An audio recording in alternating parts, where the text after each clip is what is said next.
Boone Pickens really doesn't need an introduction. He's a legendary oil man, a corporate raider, shareholder activist, now energy evangelist, and he has a new book out. Evangelist.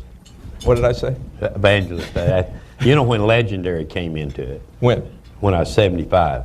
I've always been, since 75, everybody says legendary. You think it's a euphemism for old? Yes, I do. Absolutely. But I think the evangelist. I haven't finished my introduction yet. I know, but the evangelist is the first time I've heard that. I kind of liked it. He's got a new book out, which you've probably seen, called "The First Billion is the Hardest," which is a sentiment I find hard to argue with. No question. But you know, I didn't do that till I was 70. It was after 70 that I made that first billion. So I really. You didn't hit a billion the first time around? Didn't even come close. No, I had to grind into the 70s before I made that first billion.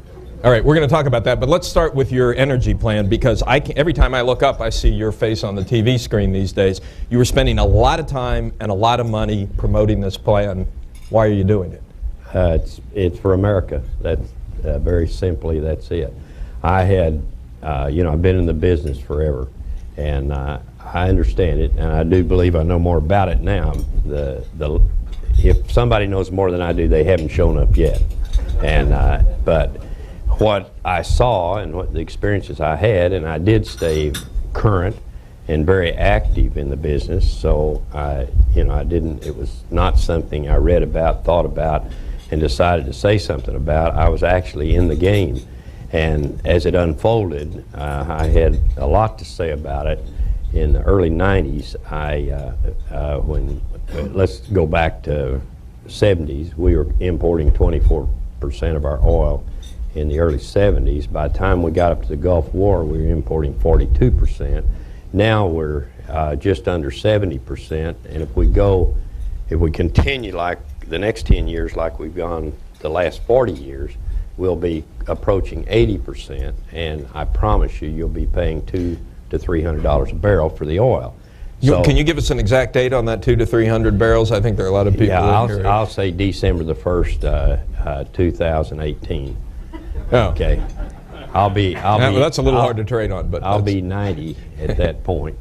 But the way I felt about it, that I first thought the politicians were lying about what they were telling everybody, and then I felt I went through a period where they just ignored it, and as if it didn't exist. And I started making speeches in the early 90s and said, look, by the end of this decade, we will be up to 60% imports, and that drew a kind of a response. And 2 or 3 people in the industry and 2 or 3 reporters wrote, they were starting to wonder if I'd gone soft in the head. That of course we couldn't be importing 60% we were though, and but I couldn't get anybody at that point. And there's a good reason for this, why I couldn't get any traction, was because it was cheap. Oil was cheap, and you could get somebody's attention for breakfast or dinner, and maybe a follow-up phone call, but it was dead after that because oil was cheap. And so as it progressed, and I got up, two guys, one presidential candidate and one that thought he was going to be. The second one was Rudy, and I said, I'll come on with you, but I said, you've got to understand something about energy. And that was a 5-minute conversation, never to be followed up on. But the 5-minute conversation, I told him, I said, if you get the nomination, by the time we get to November of 08, I said, you're going to be this deep with energy problems. And didn't mean anything to him because, again, the price was cheap enough that it wasn't impressive. This was a year before. This was last year, 07. And so anyway, as we progress now, I got up to summer of 08, and I said, they're not going to bring this question up. And I said, it's a huge problem for us. It's a ticking bomb, and here we are. And finally, my wife, in the middle of the night, I said, Madeline, I said, somebody has got to do something about this. I said, and to tell the people really where we stand and what we're faced with for the future. And she said, you do it tomorrow, baby. Let's sleep tonight. And so you got that right? So give us the 2-minute version of what your plan does. Okay, the plan, first the problem, and I've half stated the problem at this point, that we're importing almost 70% of our oil. I like for people to correct me on that. They'll say, no, it's not 70, it's only 67. Thank you, we'll use 67, that's good enough. The 700 billion's a little overstated too. It's probably closer to 658. That's what I was, a guy, and he corrected me in a deal. So I said, I'll take your number 658. We cannot continue that. I mean, and now Senator McCain, and I've had meetings with both McCain and Obama, and McCain has picked up on the 700 billion is not sustainable. If it's not, what is the question. I mean, what are we going to do about it? And Senator McCain wants to focus on nuclear solution. Nuclear doesn't run vehicles, and 70% of all the oil we import goes to transportation. So you've got to get at the transportation problem, and we have only one thing in America that can do that. It's easy. The whole thing is you go through it, it's you identify the problem very quickly, and the solution should come as quickly. But it hasn't for most people, but it has for me. And the only resource we have in America that can replace foreign oil is natural gas. And fortunately, we have plenty of natural gas. But plenty is how much? For how long can we power our cars on natural gas? Well, first, I don't want your car. I want the trucks. Is what I'm after. So how long can we power the trucks? Okay. Okay, we've had a very, I say it's divine intervention, but 5 years ago, 10 years ago, the conversation wouldn't go very far because of the reserves just weren't in sight at that point.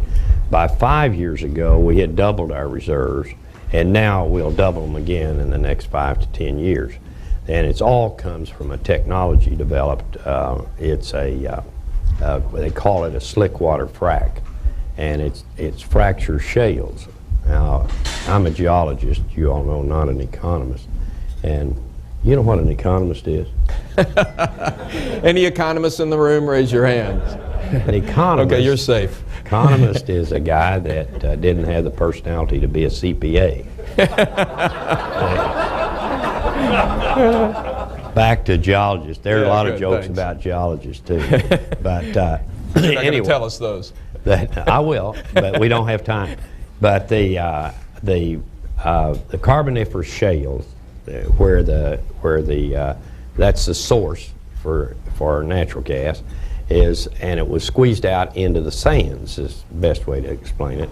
And so being a geologist, I did a lot of well site work that when we drilled a shale section, and we knew we were going to drill it because we had enough control, we could see these shale sections, and what you wanted to do was to find a sand embedded in the shale section, and that would have the gas in it.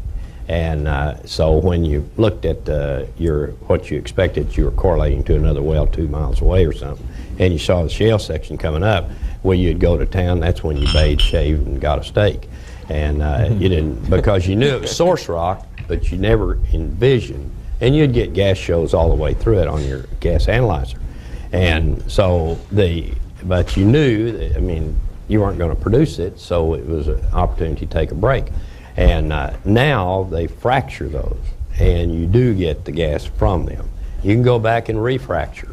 It's very interesting the way it has unfolded, and the technology was developed, of course, by the people in our industry in the United States. And so the supplies will last? We've got, you asked the question, I will answer the question. That's unusual for me, but go ahead. Yeah. 150, I'd say 150-year supply. 150 years? Yeah, wow. under the present depletion, which is about 22, 23 trillion cubic feet of gas a year. So now you're going to step that up, is what you're saying, when you start fueling trucks and all, as I want to do. And so how much do you have then? What you have is a bridge to the next generation. And this satisfies the really very green crowd. I'm kind of a light shade of green.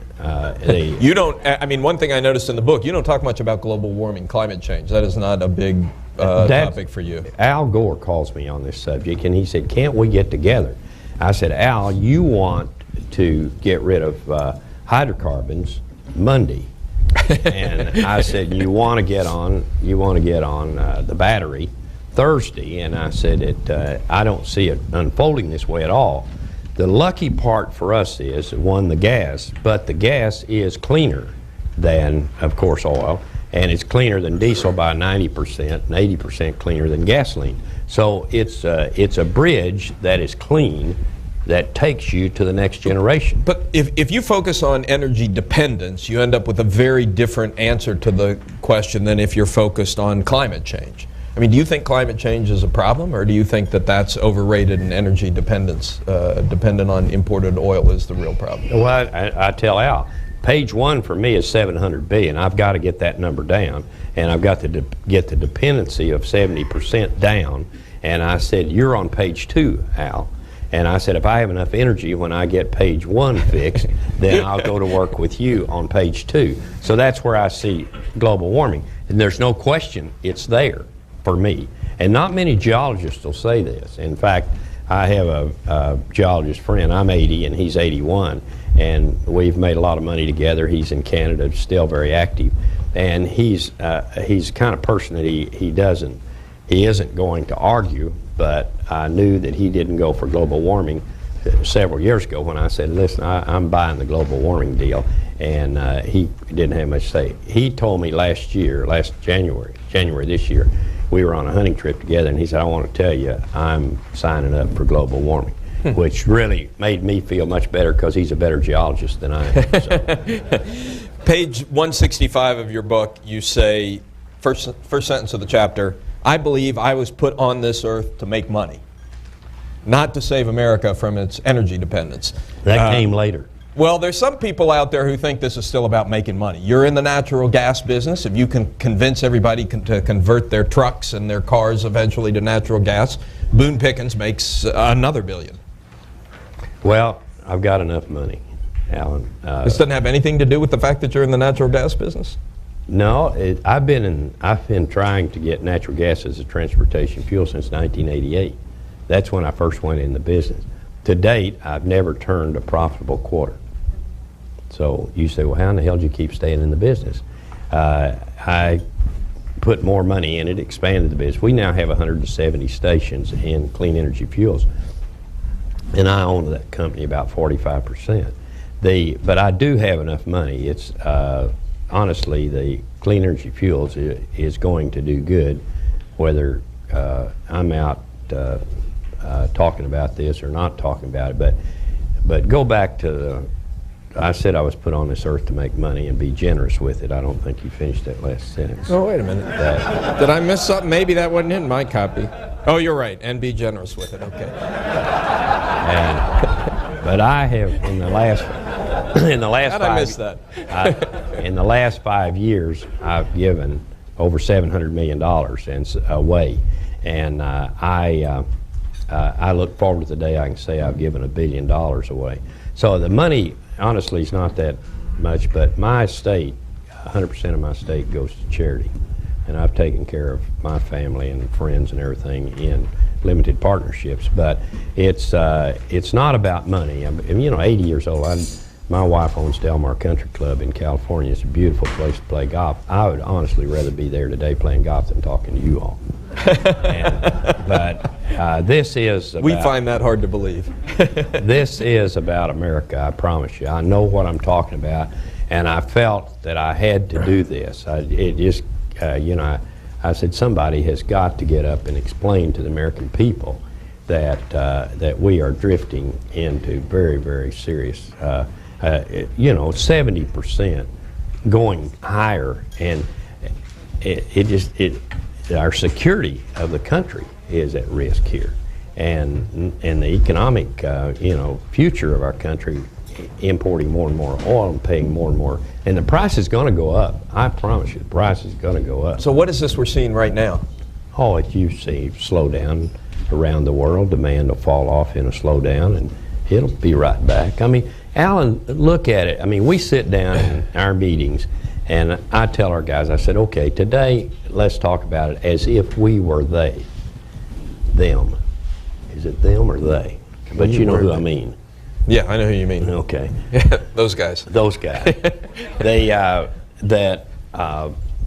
if you were sitting there, that you've already heard Abdullah say 3 months ago, he said that they have generations to take care of in the future, the Saudis, and that they have a finite resource. And somebody said, what did you hear him say when he said that? And I said, he's telling you he's not going to give you any more oil. I mean, this is it. They're not. Why are they going to press to deplete the oil that they have? Just take it at this rate, and that's all there is to it. 2 days later, Naimi said, if you want the oil, you're going to have to pay for it. They said, what do you think he said? I said, price is going up is what's going to happen here. But when you look at what's happened to the OPEC nations, 5 years ago, their revenues were $250 billion. Today, they're $1,250 billion. What do you think they're going to be in 5 years from now? They're going to be $2,250 billion is about the way this thing's going to unfold, because they have it, we don't, we're trapped at 70%. What can we do but just buy it? You also think that wind power is part of the answer to this? Oh, we've got unbelievable resources in America. The wind corridor from Texas to Canada is fabulous. It's well documented. You've had Met towers all over that place. We know what it'll do, and you've got it. I have people that say, well, but the wind doesn't blow all the time. Really, I hadn't noticed that. But you don't. But you've also said you don't want any of those wind turbines on your ranch. Changed my mind. You're going to put them on your ranch? Yeah, south part of it, I've said I'd put them on. Because that is part of the problem. Not everybody wants a wind turbine in their backyard. They do in West Texas, and they do through that corridor. I've done town hall meetings in Lamar's, Colorado, Topeka, Kansas, South Dakota, and where, Amanda? Where? Sioux Falls. Sioux Falls, South Sioux Falls? Dakota, and Nebraska, Lincoln, Nebraska. But I'm telling you, they all want them. Now, I was with a crew at Sweetwater. Everything I tell you, I have a model for. I have a model. You can pin me down on any point, and I can give you the model. It isn't that I've got some good R&D going, I'm going to get you an answer in a couple of years. You won't ever hear that out of me, because at my age, I can't wait a couple of years. I've got a model. It will work, and it has worked. But Sweetwater, Texas is a beautiful model for revitalizing rural America and at the same time developing our wind energy. There's 2,000 megawatts there. The town was 12,000. It had gone down to 10,000. It's now back up above 12,000. 25% of the jobs are wind related, and the town is booming. It's not like an oil field. You find an oil field, the oil field peaks, the oil field declines, it depletes, it's gone, and everybody leaves. And they usually leave a mess. And I'm big on not leaving messes when you leave an oil field.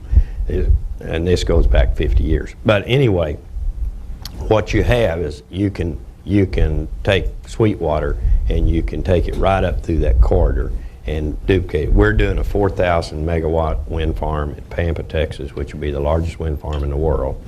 And then it'll go right on up to Goodwill, Oklahoma. Then it'll go up to it goes on up to Hastings, Nebraska, and on up. Anyway, and all the people want, the point I wanted to make, I was with an ABC crew at Sweetwater the other day, and they were searching for and should have find me somebody that doesn't like what's going on here. And they got a guy that looks like so many people in West Texas and all through that corridor. He's there with a cowboy hat on, and he's got his head kind of down. The guy said, and I was listening to what he said to him, he said, He's got a lot of activity here with these turbines. Yep. And couldn't get him to say anything. Yep. And it said, I guess everybody likes them. Yep. He said, you find anybody around here that doesn't like them? Yep. Who is that? Guy doesn't have them.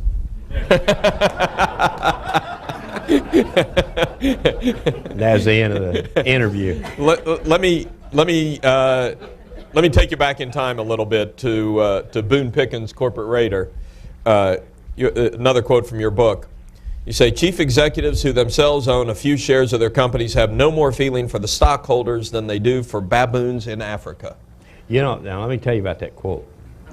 I read that one right, though, didn't I? Yeah, I didn't say that in that book right there. I mean, that's a quote from something in Forbes or someplace, and I must have said it. I'm not denying that.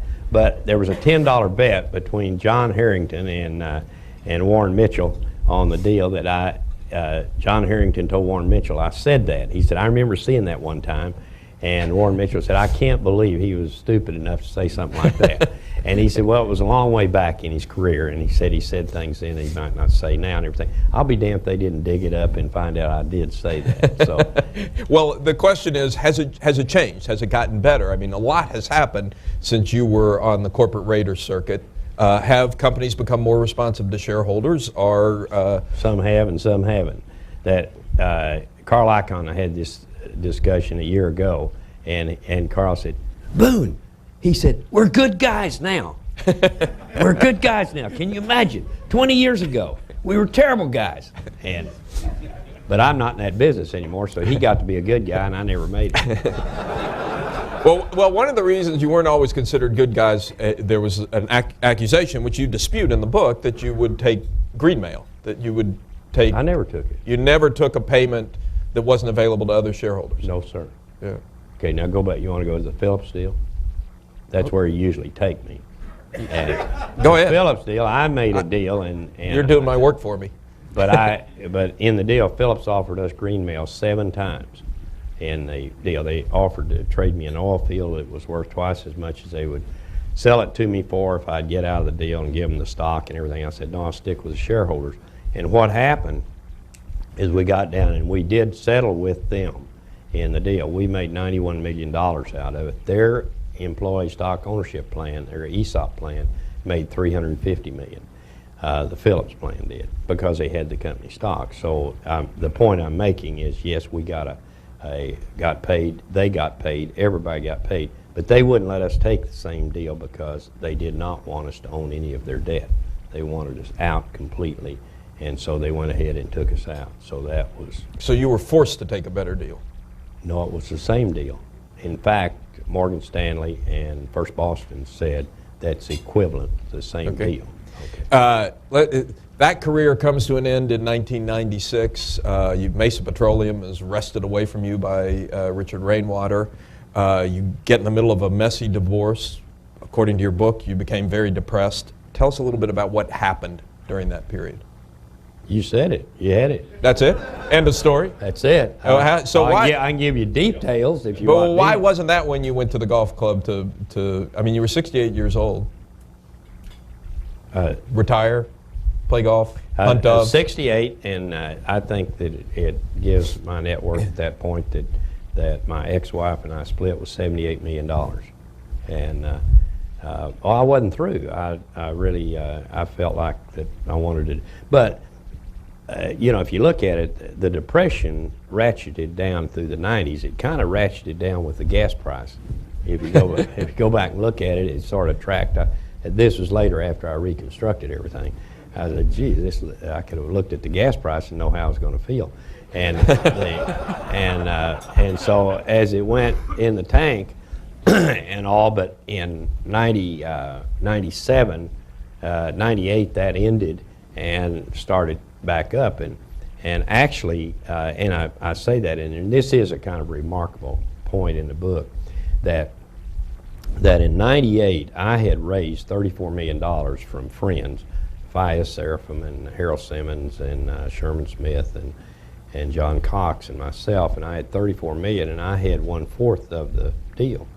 and it was in, and I'd done very well trading oil and gas futures with Mesa. From 86 to 96 on a $2 million investment originally, that had grown, we had made $151 million off of it. So I had proven to myself in 10 years, you know this game pretty well, you had no loss year and you had made that kind of money, which Mesa's G&A was $15 million a year, so I felt really good that, hey, $151 million, I'd covered the G&A off my desk in over a 10-year period. So anyway, then when that was over with, and I put these guys together and had $34 million. First year I lost, 97. Can you imagine? I go 10 straight years, 97, I take a hit. 98, I take a hit. And the $34 million is now down to, in the summer of 98, is down to $3.4 million. And I said, well, we got to, John Cox, a dear friend who's now gone, and John Cox told one of my guys, he said, don't worry, Boone will pull us out. And that is a big picture, John Cox in our offices to this day, and it says under there that quote, Boone will pull us out. And so anyway, I'm in summer of 98, and by the end of 99, we had made 900,000. So I'm now starting my beginning. You're feeling better. Yeah. Oh, yeah. Much better. Yeah. Yes. But my beginning equity at the start of '99 was 4.3 million. Our ending equity at the end, in January 1st, 2000, was 255 million. Wow. It was a good run. You never thought during that dark period, you never thought of retiring? No, I'd never crossed my mind. I'm not big on that. I'd tried a 2-week vacation about 20 years ago, and it about wore my ass out. So All right, let's talk about politics. You said you've met with Barack Obama, you've met with John McCain. Have you met with Sarah Palin?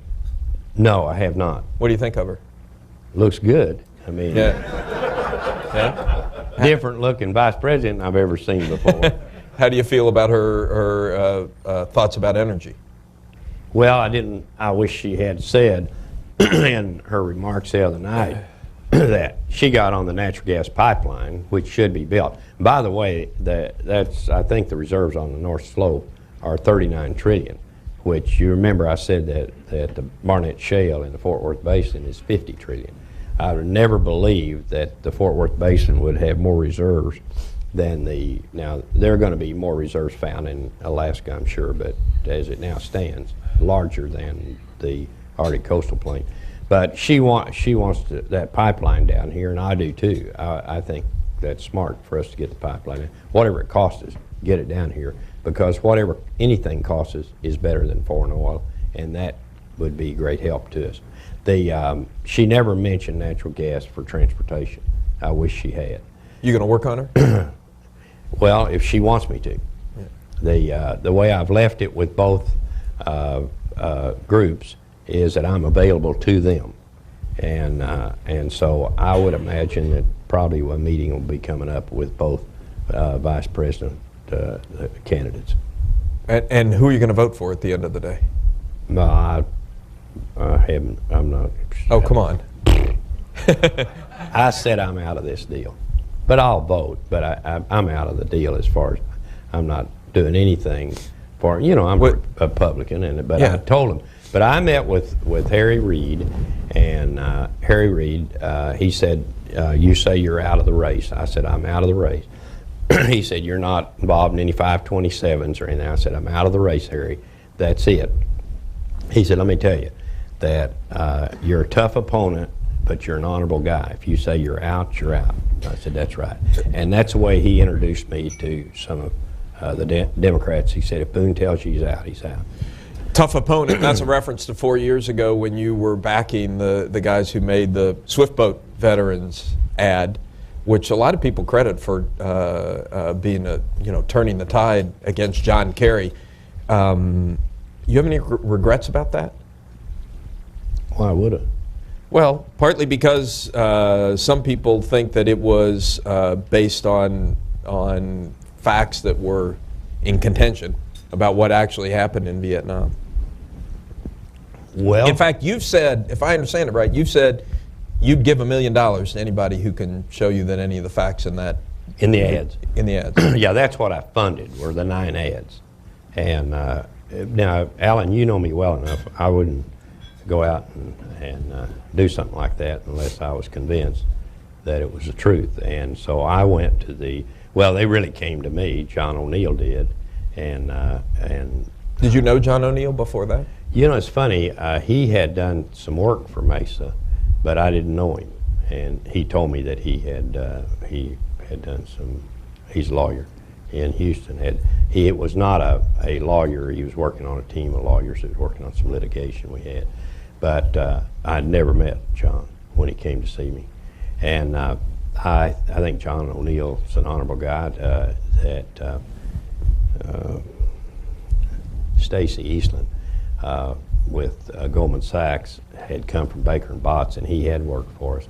And somehow I knew that Stacy knew John O'Neill. And I called Stacy and I said, "Tell me about John O'Neill." And he said, "Well, I'll say this. I was in law school with him, and he said if you wanted the person, the most honorable guy in my class, it would be John O'Neill." And that meant a lot to me because I had great respect for Stacy Eastland. You got 10 veterans, some of whom were there at the time, who've written you a letter, as I understand it, 15-page letter, 42 pages of Defense Department documents, trying to claim that $1 million. Have you looked over it? What do you think about their arguments? Well, what they're trying to do is go into the book, into John O'Neill's book, Unfit for Command, and the other book was Winter Soldier. And they know I have nothing to do with those books.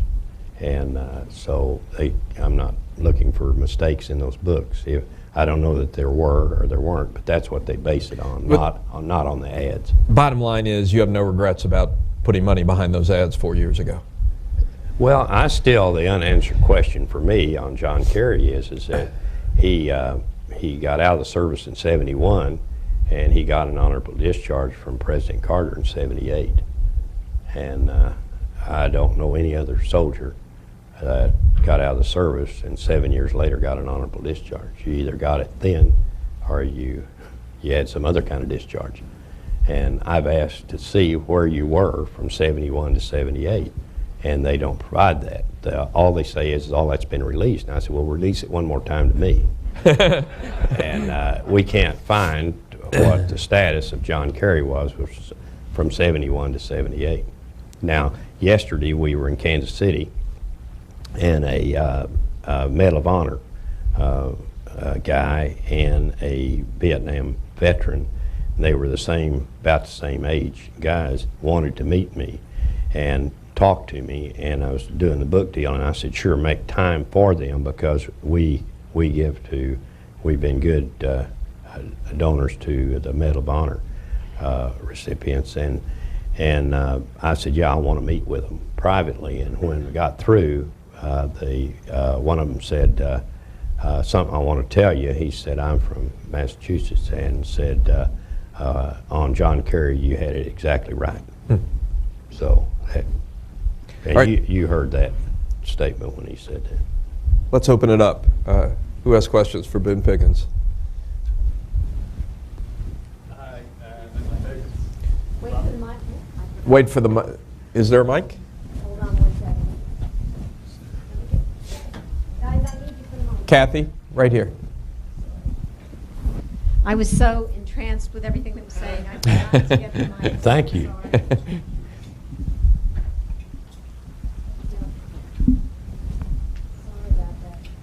Hi, Mr. Pickens. Rob Curran with Dow Jones. So I'm wondering what you think of the idea.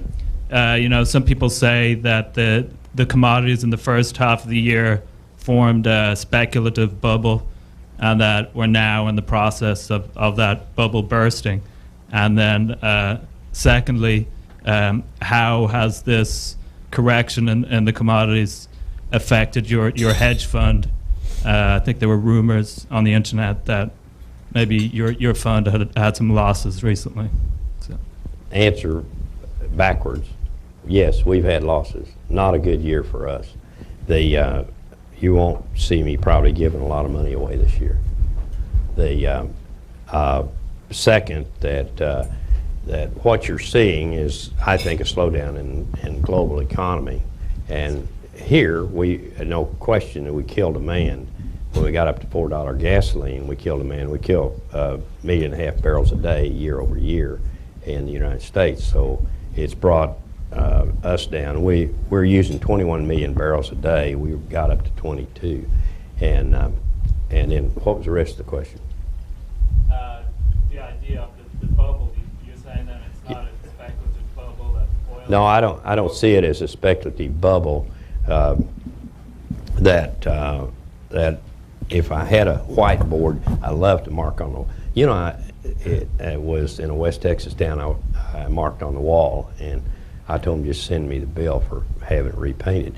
They liked it because the wall desperately needed repainting. But the Regency may feel the same way if we want to. But I was at the Democrat deal with Carl Pope, and I were on the deal with John Podesta, and so they. You are hanging out with a different crowd these days. Oh yeah. And it's it's okay. We have a lot of things in common. It's not politics, and so anyway, they had a white screen. And I thought it was a white board. And so I said, well, let me show you. And I whipped out a Sharpie, and I walked over to it. Oh, wait a minute. That's a screen you're getting ready to write. So I didn't write on the screen. But answer the question, though, I think that I'm a peak oil person. I think 85 million barrels is all the world can produce. So the demand is everything as it moves up and down for whatever reason. And I don't think that, I'm not big on the speculative bubble in the deal. The 85 million barrels is a driver for me. If I'm right on that, I can watch demand and kind of take care of myself. But what does the price of gasoline have to be to make your plan to transfer to natural gas economic? Well, the 1 MCF of natural gas is equal to 8 gallons of gasoline.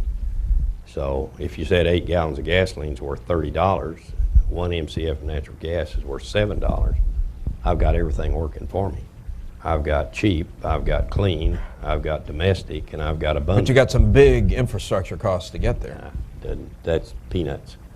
And I say that for this reason. If you want to make a deal, you all know, you're all deal makers, that when you pull up the table and the group wants to make a deal. Now, you don't want 10 entrepreneurs to sit down at a table together, because they're going to make a deal before you need to make a deal. You know what I mean? They'll jump in the boat. You need to have, at least one lawyer to tell you that everything's wrong and you can't do it. And then over 2 days or 3 days, you either straighten him out, get another lawyer, or kill him.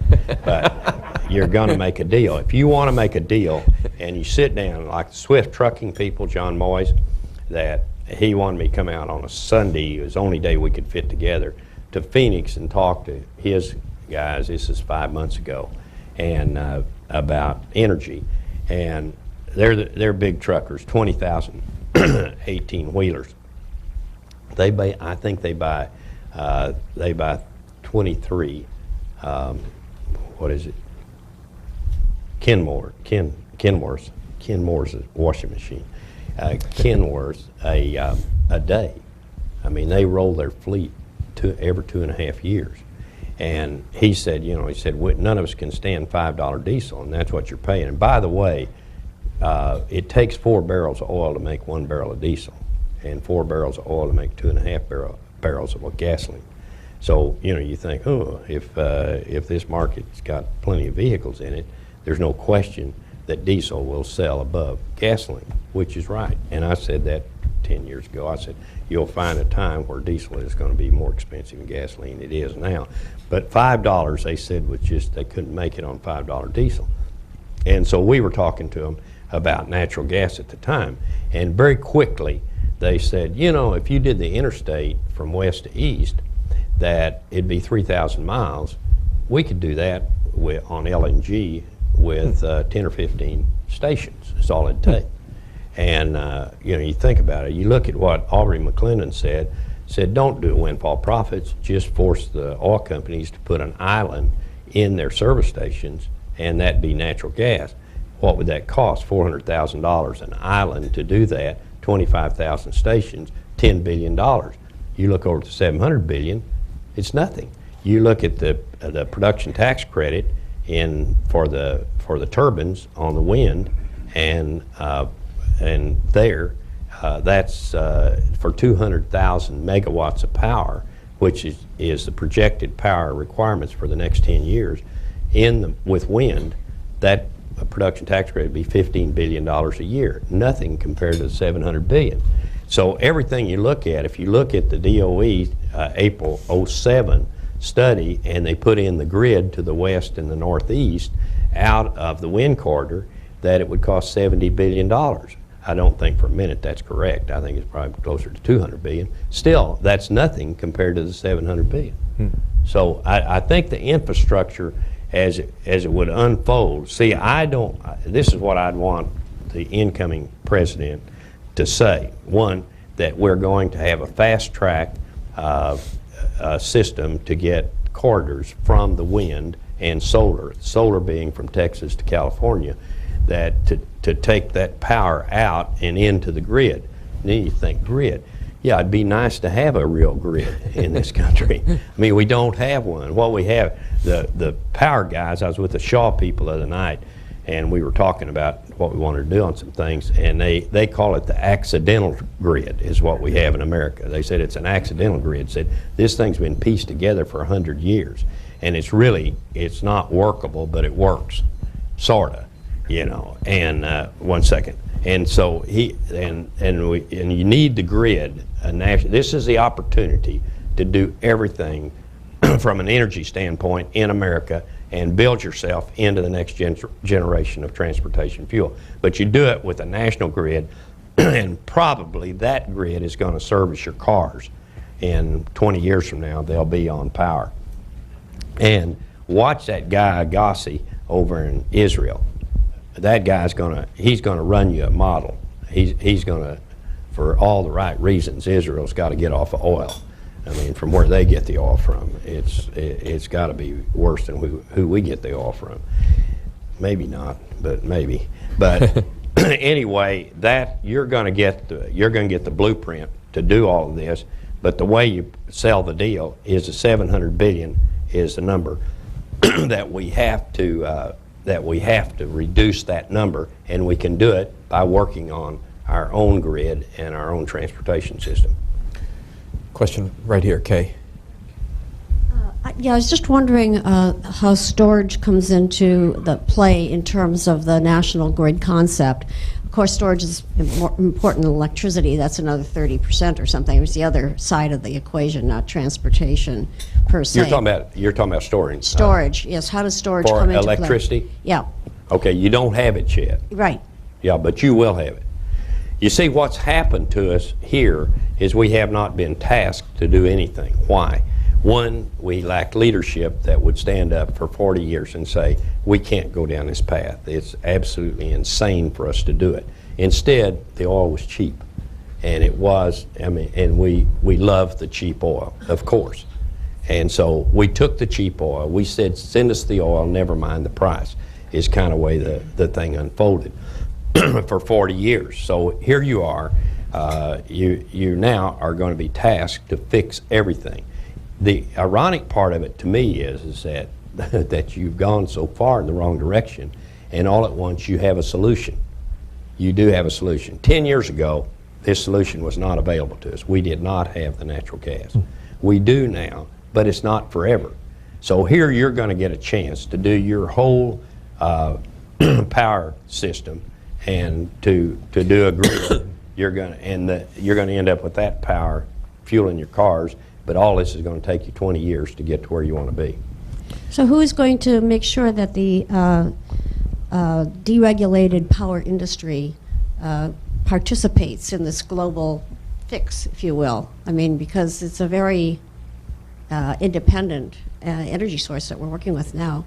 Open market bidding on energy sources in that grid that you were talking about that's been pasted together is operated by a lot of independent operations now. So you think, who's going to mandate it? You think it's a policy of the government?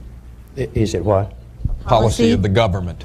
it's To got fix the they've got to give you the access to put the grid in. I've talked to Warren Buffett about this, and Warren is big in this business. I mean, he's in transmission, and he also has got wind power, and he's a natural one to talk to. And he said, I think that you need the PTC, and but the PTC, we can do it privately. You don't have to have the government pay for it. But if the government wants to pay for it, let them pay for it. But I think there's great flexibility in being able to put this together. You need some big thinkers, and I may not be that big a thinker. I mean, I can get the ball rolling, but there's got to be a lot more planning come into it when you get into the grid aspect of it. I have a lot of experience with the natural gas and the fueling part of it, and that can be accomplished quickly. The way I see it unfolding, that the incoming administration would say all new vehicles purchased by the federal government would be natural gas. That would send a message to Detroit that Detroit had a blueprint as to what they were going to do. They were going to get a chance to do a whole new deal, which may revitalize them. I hope so. I don't know whether you can do that or not for them, but let's don't get into that analysis. But anyway, it gives them a chance there. You revitalize rural America with the wind and the solar. So you have now your economy's rolling. You're pulling back some of the $700 billion and say, I think you could get half of it back. And so you pull back the $350 billion and you start to roll that into your economy. Now, it's going to take you a little time to do it. But if you got the right leader that get up there and say, look, this is the way we're going to go, and we're all going to go together. And every month I'm going to give you a report, which is easy to come by because we know what we import every week for oil. But we're going to start off importing 12 million barrels is what we're doing. And I'm going to show you every month how the progress that we're making. And we're going to make it together. So it ends up your car and my car become a patriotic move on our part. We figure out how we can get off of foreign gasoline is the way it works. And you'll go, I have a Honda GX Civic, which is a natural gas Honda. And I have a fueling device in my home, in my garage. So at night when I pull in, I just plug in. The next morning I'm full and go out. It costs me $1.50 a gallon. I pay the same price as I do to cook my food. It's the same gas line. So there are going to be ways that we all do it. Somebody said, well, are you opposed to plug-in hybrids? I'm not opposed to anything that's American. Anything American is better than foreign oil. They say, well, how about ethanol? It's an ugly baby, but it's our ugly baby. You use it. You use everything that we have here to get loose from what we're addicted to. There's a question right here, and identify yourself before you ask your question, please. Yeah, Kevin Parker, Deutsche Asset Management. Everything you're saying is absolutely correct from a number standpoint, from a philosophical standpoint, and so forth. But thank you. And we completely back your view. We're the largest manager of climate change assets in the world, about $15 billion under management now. So we know a little bit about what you're talking about.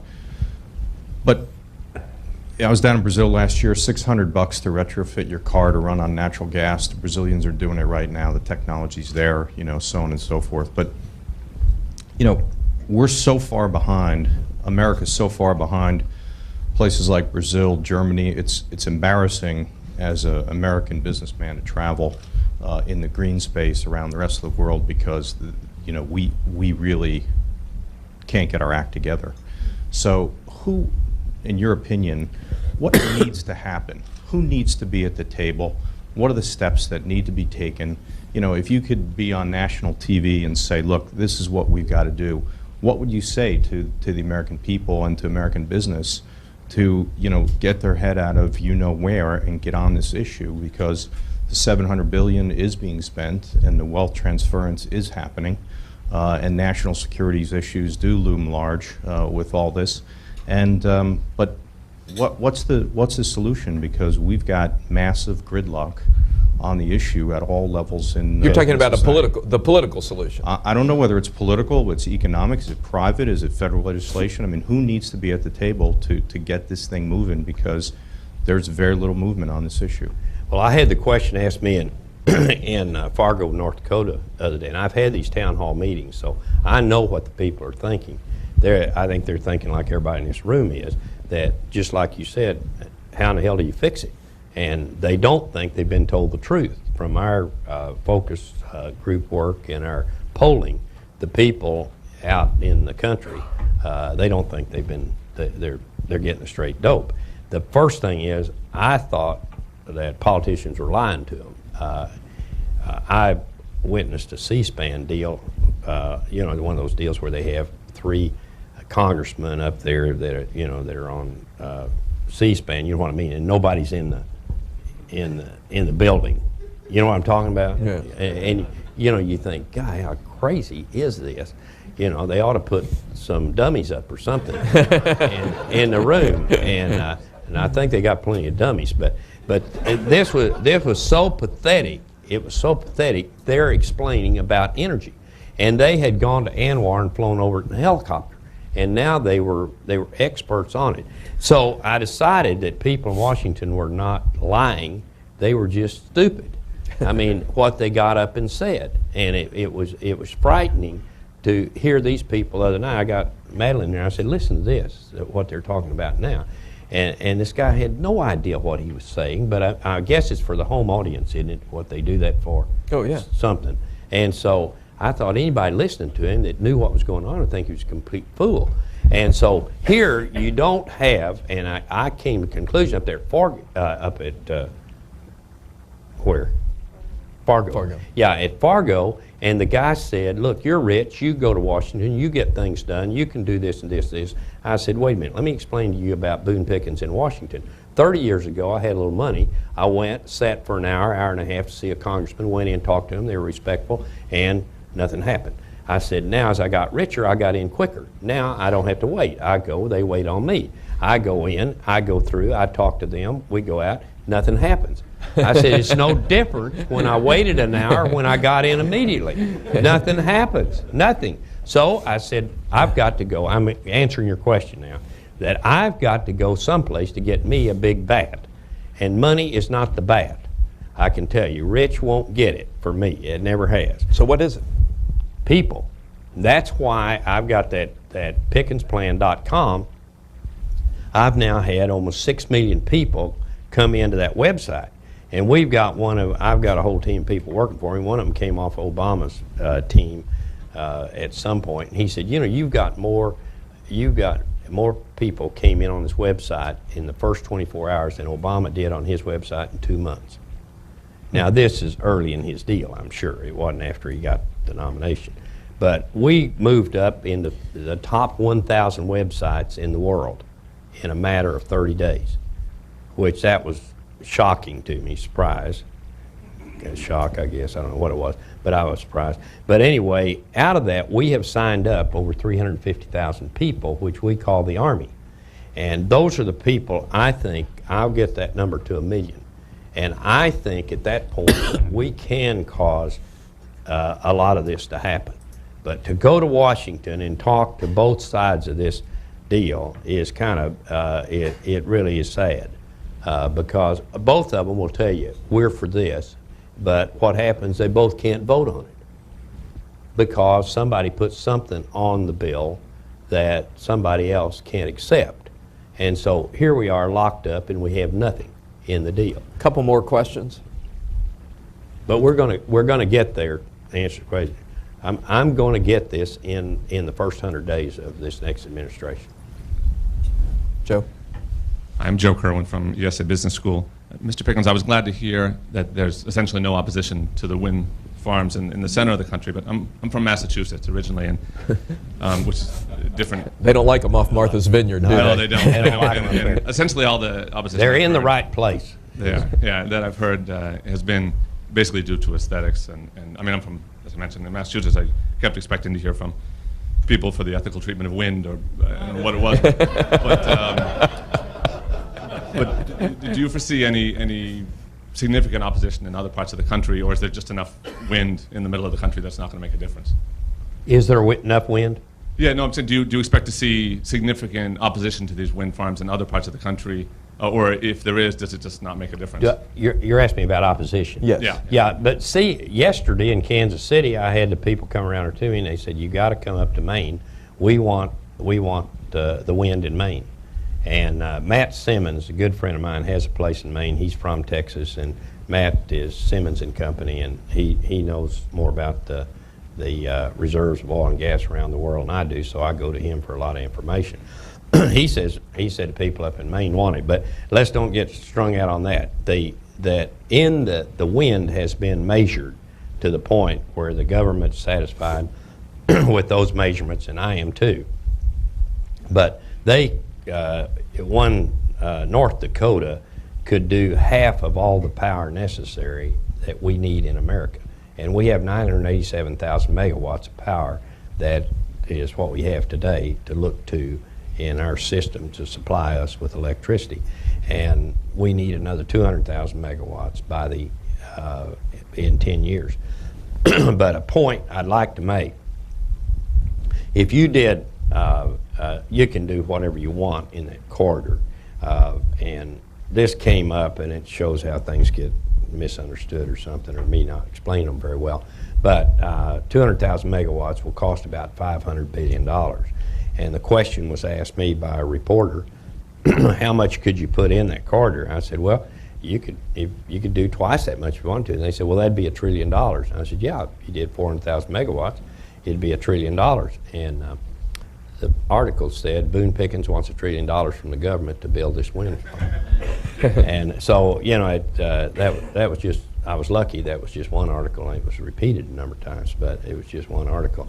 But you've got everything you want there. But let's just say that to give you a magnitude of what I want to, the point I want to make here, that if you did 200,000 megawatts, that would, and say you put that into the pie for power generation, 50% of power generation is coal, you know that, nukes 20%, and 22% is natural gas, hydro, and the other fits the other small segment.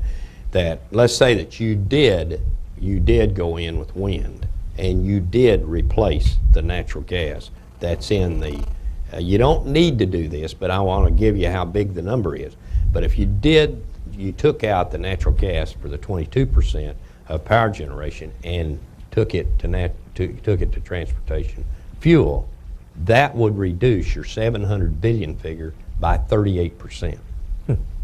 38%. Now, I took that to the White House 5 weeks ago, and I put it up, and the president was there, and Sam Boldman, the energy secretary, and 4 DOE people were there. And I said, when I got down, I said, look at this number. And I said, 38%.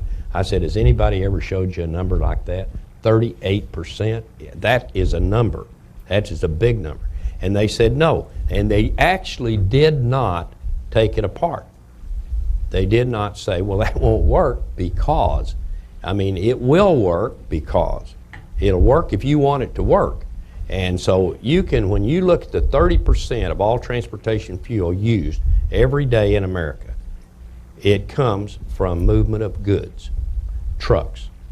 And that could be very fast, the way to do it. And the way you do it is, there's a model for this.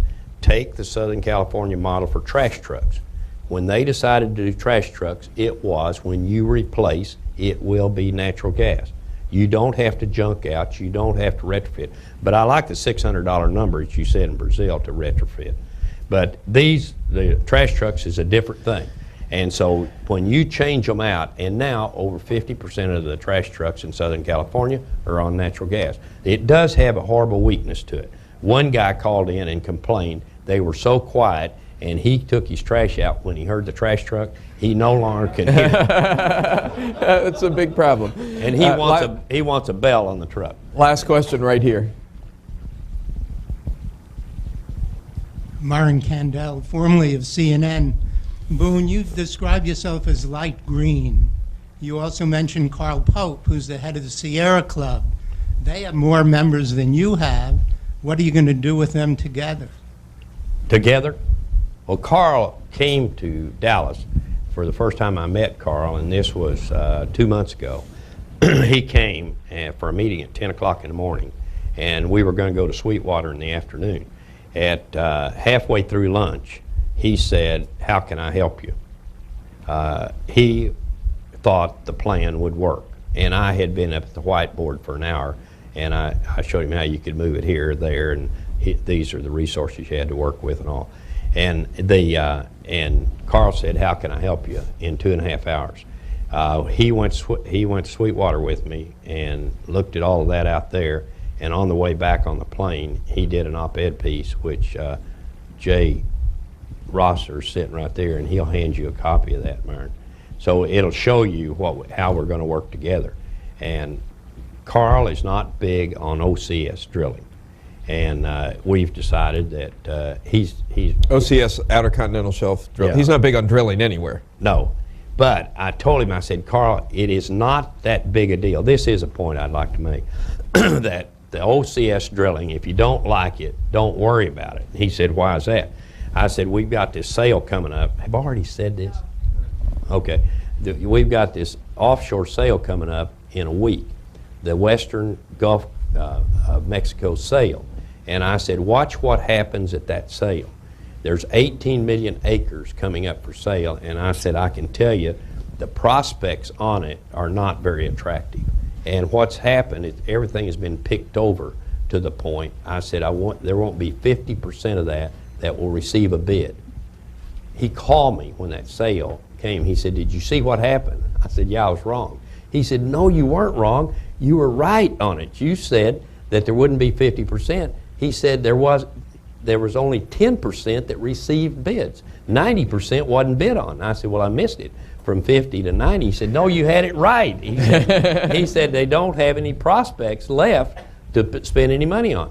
You go to the West Coast and the East Coast, and the Interior Department will tell you have 86 billion barrels. Newt Gingrich likes to get up in front of a crowd and said, "We have as much oil off the East and West Coast as Brazil does in the recent discoveries they've had down there." That's not right. The 86 billion barrels is an in-place number, in place. You won't recover if you had it, and you don't have it, but you can't recover from in place over 30%. So if you had it, it'd be 24 billion is all you would have. I would bet and it'd be an even bet that you couldn't, off the East and West Coast of the United States, you couldn't find 4 billion barrels. So you cannot drill your way out of the problem. All right, we'll see if anybody's going to take you up on that bet. Okay. Thank you very much. We have a final word from Joe Kerwin of IEC Business School, one of our generous sponsors this morning. Joe. Thanks, Alan. On behalf of ESA Business School, I'd like to thank you all for coming today to the third in this executive breakfast series. ESA has 50 years experience educating business leaders in Europe and several decades in Asia and Latin America and more recently in Africa. And we're happy to be here now in the U.S. and very pleased to be sponsoring this series. Each of the breakfasts we've had so far have been very interesting, but it would have been hard to find a more timely and relevant topic and speaker than today. And I'd like to thank Mr. Pickens for sharing his time and thoughts with us. As you were speaking, maybe it's because ESA has Spanish roots, but it struck me that there's something quixotic about your mission now, although granted you're fighting to build windmills instead of just fighting them. But as you mentioned the importance and the potential detrimental effect of the overdependence on foreign oil, this is a fight that's going to be important to all of us, and we wish you best in your battles.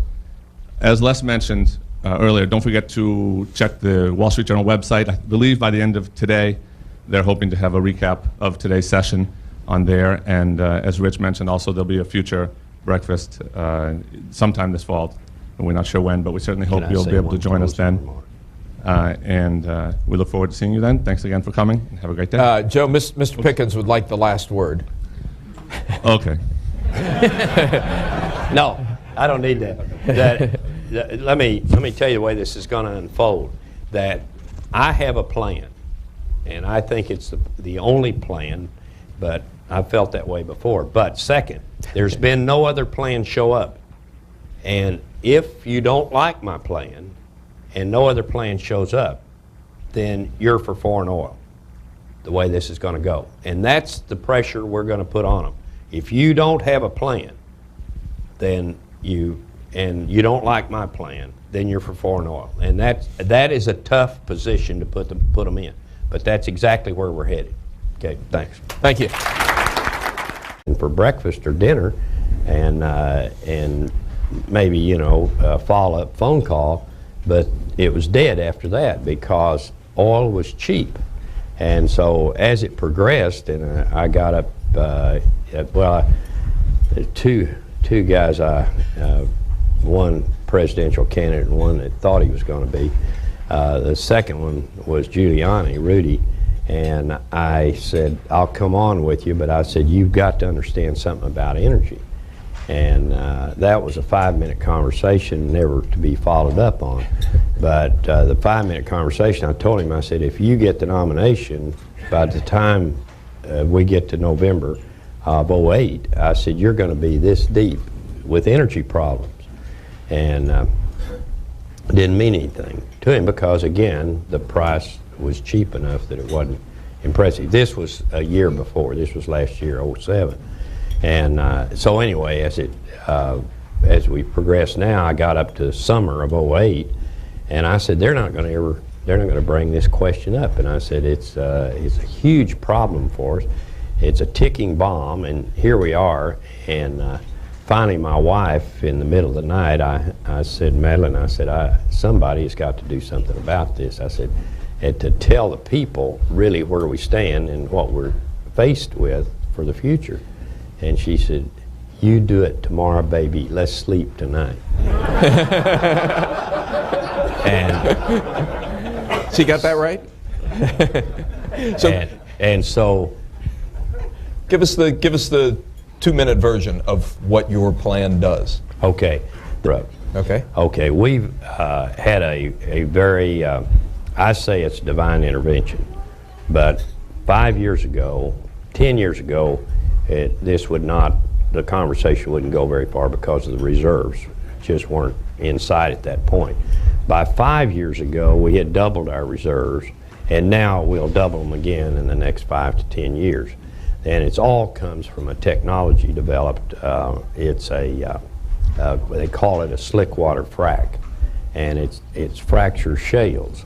Now, I'm a geologist, you all know, not an economist, and you know what an economist is? Any economists in the room, raise your hand. An economist. Okay, you're safe. Economist is a guy that didn't have the personality to be a CPA. Back to geologists. There are a lot of jokes about geologists too. But you're not anyway, going to tell us those. I will, but we don't have time. But the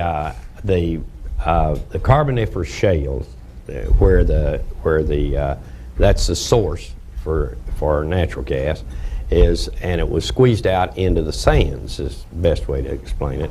And so being a geologist, I did a lot of well site work that when we drilled a shale section, and we knew we were going to drill it because we had enough control, we could see these shale sections, and what you wanted to do was to find a sand embedded in the shale section, and that would have the gas in it.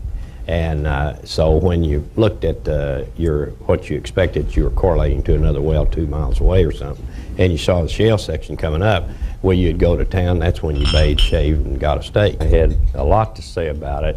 In the early 90s, let's go back to the 70s, we were importing 24% of our oil. In the early 70s, by the time we got up to the Gulf War, we were importing 42%.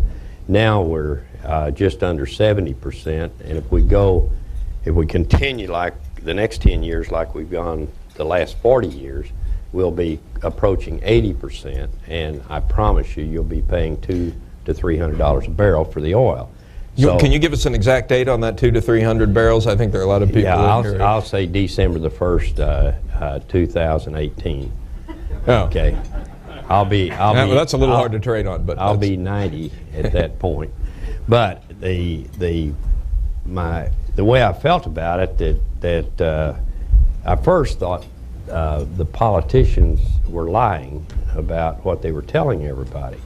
And then I felt I went through a period where they just ignored it and as if it didn't exist.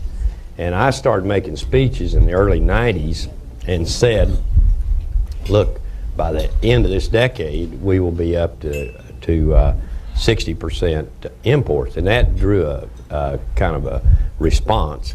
And 2 or 3 people in the industry and 2 or 3 reporters wrote, you know, they were starting to wonder if I'd gone soft in the head. That of course we couldn't be importing 60% we were though, and that so but I couldn't get anybody at that point, and there's a good reason for this why I couldn't get any traction was because it was cheap. Oil was cheap, and you could get somebody's attention. The plan first, the problem, and I've half stated the problem at this point, that we're importing almost 70% of our oil. I like for people to correct me on that. They'll say, no, it's not 70, it's only 67. Thank you, we'll use 67, that's good enough. The 700 billion's a little overstated too. It's probably closer to 658. That's what I was, a guy, and he corrected me in a deal. So I said, I'll take your number 658. We cannot continue that. I mean, and now Senator McCain, and I've had meetings with both McCain and Obama, and McCain has picked up on the 700 billion is not sustainable. If it's not, what is the question. I mean, what are we going to do about it? And Senator McCain wants to focus on nuclear solution. Nuclear doesn't run vehicles, and 70% of all the oil we import goes to transportation. So you've got to get at the transportation problem. And we have only one thing in America that can do that. It's easy. The whole thing is you go through it, you identify the problem very quickly, and the solution should come as quickly. But it hasn't for most people, but it has for me. And the only resource we have in America that can replace foreign oil is natural gas. And fortunately, we have plenty of natural gas. Plenty is how much? For how long can we power our cars on natural gas? Well, first, I don't want your car. I want the trucks. That's what I'm after. So how long can we power the trucks? Boone Pickens really doesn't need an introduction. He's a legendary oil man, a corporate raider, shareholder activist, now energy evangelist, and he has a new book out. Evangelist. What did I say? Evangelist. You know when legendary came into it? When? When I was 75. I've always been, since 75, everybody says legendary. You think it's a euphemism for old? Yes, I do. Absolutely. But I think the evangelist. I haven't finished my introduction yet. I know, but the evangelist is the first time I've heard that. I kind of liked it. He's got a new book out, which you've probably seen, called "The First Billion is the Hardest," which is a sentiment I find hard to argue with. No question. But you know, I didn't do that till I was 70. It was after 70 that I made that first billion. So I really. You didn't hit a billion the first time around? Didn't even come close. No, I had to grind into the 70s before I made that first billion. All right, we're going to talk about that, but let's start with your energy plan, because every time I look up, I see your face on the TV screen these days. You were spending a lot of time and a lot of money promoting this plan. Why are you doing it? It's for America. That's very simply, that's it. I had, I've been in the business forever, and I understand it, and I do believe I know more about it now. If somebody knows more than I do, they haven't shown up yet. And but what I saw and what the experiences I had, and I did stay current and very active in the business. So I didn't. It was not something I read about, thought about, and decided to say something about. I was actually in the game, and as it unfolded,